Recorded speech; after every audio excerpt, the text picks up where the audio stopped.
เขานั้นสวรรค์เพิ่นก็มีตา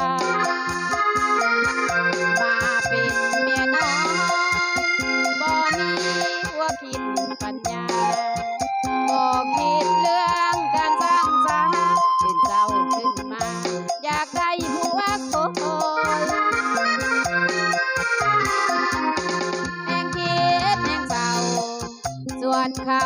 เป็นเพียงเมียน้อยขายตัวขายกี้ขายหอยได้แต่เฝ้าคอยพวกเขาเศร้าแล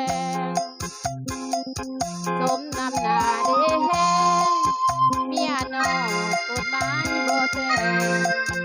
กุมใจจุกมือย่างแห้งเขาบอกให้แต่อย่าแซงเป็นน้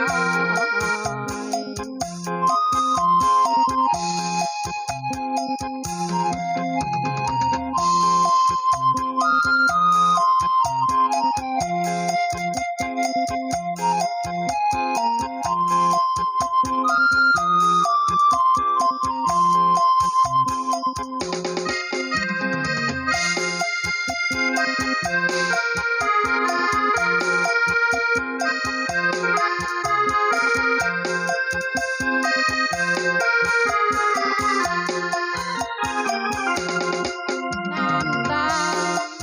ไหลนองอยู่ทุกวันเอาพวกเขานั้นสวรรค์เพิ่นก็มีตา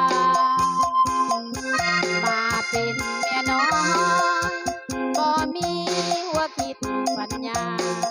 บ่คิดเรื่องการสร้างสรรค์ตื่นเช้าขึ้นมา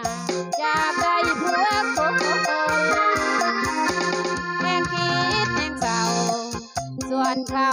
เป็นเพียงเมียน้อยขายตัวขายกี้ขายหอยได้แต่เฝ้าคอยพวกเขาเศร้าแลสมน้ำหน้าเด้เมียน้อยกฎหมายบ่แต่กุมใจถูกมือย่างแห้งเขาบอกให้แต่อย่าแซ